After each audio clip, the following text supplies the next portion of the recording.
안녕하십니까. 지금 속보가요. 대법원에서 이재명의 그 최측근 복심 김용에 대해서 보석을 결정했다. 이런 데 속보가 뜨고 있습니다. 이거는요, 무조건 이게 상고 기각을 시킬 사건인데 대법원이 결국 민주당이 압력에 굴복해서 보석을 이렇게 풀어주고 그러면서 그 재판을 한없이 지연시키려는 이런 데 의도가 아닌가 심각한 상황입니다. 이게 무슨 말이냐? 지금 김용희가요. 김용희가 근데 그 뇌물을 대장동 일당 남욱으로부터 이제 유동규 씨 통해 가지고 불법으로 이제 이재명 선거운동 한다고 받아온 돈이 그 8억 7천 중에 그 중에 6억이 유죄가 된 거예요. 6억이 유죄가. 그리고 이제 아주 옛날에 2013년 옛날에 또 유동규 씨한테 그 1억 9천 받았다고 기소가 됐는데 그 중에 7천, 1억 7천 중에 7천. 그래서 총에 6억 7천. 김용희가 대장동 일당한테 그 이재명이 경선 때 받은 게 6억. 그 다음에 그 전에 한참 전에 유동규 씨한테 받은 뇌물이 7천. 그래서 이제 그 1심, 2심이 둘 다 이제 그 유죄로 6억 7천 해가지고 실제 징역 5년, 5년 이렇게 그 선고를 했던 사안입니다. 요게 대법원에 가면 2월 달에 그 선고됐기 때문에 대법원은 이제 구속기한이 최장 6개월이다. 그래서 이제 그 6개월 내에 선고해야 된다. 그러면 이게 그냥 8월이나 9월이나 그대로 그 상고기각하면 끝나는 거 아닙니까? 누가 뭐래도 그 상고기각 왜 1심에 조병구 판사부터 제가 존경하는 그 다음에 2심에 또 3명 전부 전원 일치로 6명의 판사가 유죄다 이렇게 판결을 했던 겁니다. 이거 명백합니다. 왜 그러냐면 이게 그 김용희가 안 받았다는 알리바이를 조작하려고요. 실제 그 경기도 시장상권진흥원장 이홍우 씨라고요. 경기도 시장상권진흥원장 이홍우 씨를 내세워가지고 알리바이 조작하려다가 이홍우 씨가 이제 그 다 자백을 해서 처벌되고 거기 알리바이 조작 의혹에 그 위정 2명이 구속됐던 이런 데 그 사건입니다. 그리고 이 변호인은요, 김용희 구하려고 이재명이가 직접 변호인단 단체 텔레그램방에 들어가서 이재명이가 직접 이런 거 따져보세요. 이런 거 어떻게 합니까? 이런 식으로 직접 이재명이가 변호했던 이런 이제 사건이 김용 사건입니다. 알리바이 조작으로 구속된 게 2명이나 있고 또 자백을 했고 주범이 위증한 이런 범죄에서 왜 대법원이 선고를 6개월 내에 충분히 함에도 불구하고 결국에 선고를 못하니까 보석을 안 해줄 수가 없죠. 왜?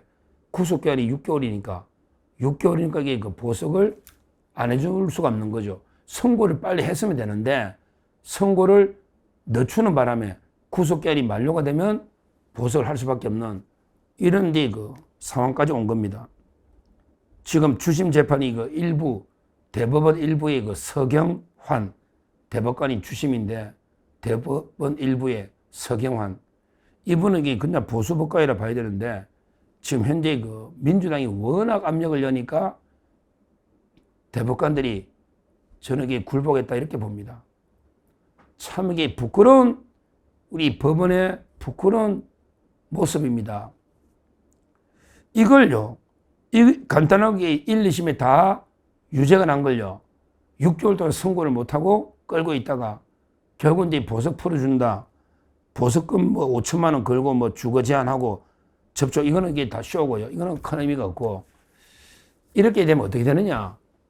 이렇게 불구속으로 보석이 되면요, 재판이 한없이 늘어지는 거예요. 한없이 늘어진다. 그래가지고 뭐 언젠가 이재명의 지지율이 좀 폭락하거나 이래 되면 다시 선고해서 상고 기각하면 물론 그때 다시 구속해서 김용희가 살죠. 김용희가 1심하고 2심에 2번이나 보석 놓다가 또 선고하면서 구속됐는데 그렇게 대법원은요, 법률심이잖아. 사실 문제는 이게 심리에 끝났거든요. 근데 대법원이 법률심인데 뭘 그렇게 더 심리할 게 있나고. 사실 문제 이게 다 1, 2심에 끝났는데 그럼 이게 왜 대법원이 선고를 못하고 보석 풀어주면서 그 시간을 한없이 끄느냐. 물론 그 나중에라도 뭐 1년 뒤든 몇 달 뒤든 이게 그 선고하면 다시 구속될 수가 있는데, 근데 그때 가서 이게 또 파기환송시킬 수도 있고요. 또 안 되면 이게 그냥 합의가 안 되면 4명이 전합의체로 보낼 수도 있거든요. 지금 이제 그 3가지 결정이 가능한데, 하나는 이제 그 보석하고 나서도 이게 그냥 상고기각을 하면, 그러면 이게 그 다시 구속됩니다. 그래, 상고기각이 아니고 파기환송해버리면 무죄가 되는 거고요. 그 다음에 그 4명이 만장일치니까 합의가 안 되면 전합의체로 보내가지고 또 시간을 그 무한정 끌면서 전합의체로 가는 게 3가지 선택이 있다. 근데 저는 어느 거든지 문제가 있다고 보는 거죠. 왜 그러냐면 그 법률심의 대법원이 이걸 6개월 동안 끌면서 당연히 상고기각이 돼야 되는데, 결국 이제 이재명의 눈치, 그 다음에 민주당의 압력에 굴복해서 일단 이게 보석 풀어줘서 시간을, 재판을 이게 지연시키는 겁니다. 왜? 바로 이게 정청래가 뭘 했습니까? 정청래 민주당에서 사법개혁을 한다. 대법관을 30명으로 이렇게 늘리겠다. 말도 안 되는 짓을 하면서, 그러면서 이게 김용을 무죄다. 풀어주라. 이러니까 이게 대법관들이 완전히 거기 압력에, 왜? 김용을 그냥 상고기각해서 이게 그냥 구속시키면, 그러면 이게 그 민주당이 그대로 사법개혁 밀어붙이면 대법관이 30명까지 늘어나면 지금 대법원 난리 나잖아요. 거기다 민주당이 온갖 의원들이 김용이 무죄라고 계속 그 압력을 여니까 거기에 그 굴복해가지고 일단 시간을 좀 벌어보자. 시간을 지연시키기 위해서 보석을 해놓고 재판하기 한없이 늘어질 겁니다.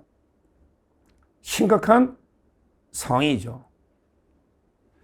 야, 우리나라의 법치가요, 이렇게 무너집니까? 그 전현희부터 민주당 정청래나 그렇게 그 김용 구한다고 온갖 지금 압박하고 협박하고 하다 보니까 거기에 굴복해서 재판을 선고를 못하고 결국 이제 그 보석을 풀어주고, 나중에 뭐 이래 되면요 6개월 내에 될지 1년 내에 될지 장담 못합니다. 이렇게 눈치를 보는 거야. 이재명 정권의 지지율이 폭락하면 슬쩍 김용이 상고기각에서 구속하겠지. 그러게 그 이재명이가 계속 잘 나가고 힘을 쓰면 끝까지 눈치 보면서 김용을 다시 구속을 못할 겁니다. 우리가 이재명 재판을 완전히 눈치 본다고 중단시킨 법원이 김용까지도, 이재명의 분식 김용까지도 결국에 민주당 압력과 굴복에 눈치 본다고 결론을 못 내리고 우리에게 보석을 해줘서 시간만 지연시키는 이런 게 부끄러운 모습을, 이재명 재판 중단과 똑같은 게 부끄러운 짓을 대법원이 했다. 이런 이야기입니다. 이런 식으로 하니까 이게 우리 법치가 지금 이게 어떻게 됩니까? 이재명 재판 아무 이유 없이 5개 다 중단하고요. 근데 김용까지도 1, 2심에 다 유죄인 걸, 명백한 증거가 있는 걸, 이걸 선고를 못해서 또 이게 재판을 사실상 중단시키는 거 아닙니까? 보석이란 게. 사실상 중단이죠. 언제 선고할지 기약할 수가 없다. 이재명 정권 내에. 심각한 게 문제다. 결국 민주당과 그 압력이 먹힌 겁니다. 이화영도 마찬가지예요. 제가 따로 이화영이 배심 재판 이야기 했잖아요. 이화영이가 이재명이 쪼개기 후원금 준 거, 그 다음에 그 연어회로 검사가 회유했다는 걸 국회에서 정하는 게 위정이잖아. 그 다음에 북한에 나무를 지원해 준 거, 묘목. 이화영이가요, 묘목 지원하고, 그 다음에 쪼개기 후원금, 이재명 겁니다. 그 다음에 그 연어회 검사가 회유한 거, 요걸 정은혜가 위정, 요 3개만 국민참여재판, 배심제 하기로 결정이 됐다. 이것도 심각한 문제예요. 왜 그러냐?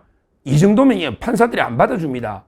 판사들이 이 정도면 그냥 배심 신청해도, 야, 이게 무슨 배심제냐? 차라리 대북 송금 800만 달러도 그냥 재판하고, 그 다음에 이화이가 뇌물 받은 게 5억이 있고, 또 기존에 쌍방울이 받은 것도 7년 8개월이 있는데, 그런 거는 배심 안 하고, 말도 안 되는 뭐 쪼개기 이재명 후원금, 또는 뭐 연어의 회유 위정, 그 다음에 북한에 묘목 보낸 거, 묘목 보낸 거는 또 이제 이거 일부 우리 이제 경기도 또 평화협력국장 사건에서 묘목이 무죄 나오니까 자기들이 요것도 배심하자.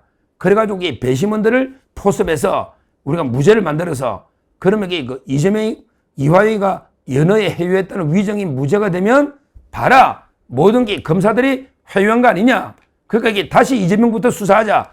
이 의도로 배심 청구한 겁니다. 거기에 판사가 놀아나서게 해준 거예요. 아무 시력도 없는 거. 진짜 어떻게 보면 이게 이화영이한테 진짜 큰 죄는 북한에 800만 불 제3자 뇌물, 그 다음에 다른 기업에 5개 5억, 그 다음에 쌍방울에 4억. 이거는 이게 배심 안 하고 그냥 하고요. 진짜 지엽적인 거 있잖아. 뭐 국회에서 위정했다는 연허의 해유, 요걸 배심하는 거예요. 그러면 이게 배심원들 포섭해서 요걸 이게 무죄 받으면 그러면 이게 검사가 해유했지 않냐. 이렇게 검사를 공격하고 요걸 가지고 이게 전적으로 새로 재수사해야 된다. 그래가 재심 청구해서 이재명이도 살리고 이화영도 살리고 이런 짓거리 하고 있습니다. 지금 이화영과 김용 재판이 말도 안 되는 걸로 가고 있다. 왜냐하면 이화영이가 국민 참여 배심 재판한 거 처음 봅니다. 이제까지 우리 이재명 관련 사건 중에 배심 재판한 게 한 건도 없잖아. 그것도 중요하지도 않은 위정을 배심 재판한다? 말도 안 되는 게 짓거리죠. 이거야말로 12월 달까지 시간 끌어서 배심은 포섭해가지고 결국 새로 재수사를 하게 한 이런 게 의도가 아닌가 이렇게 저는 봅니다. 지금 이화영 김용 재판이 산으로 가고 있잖아요.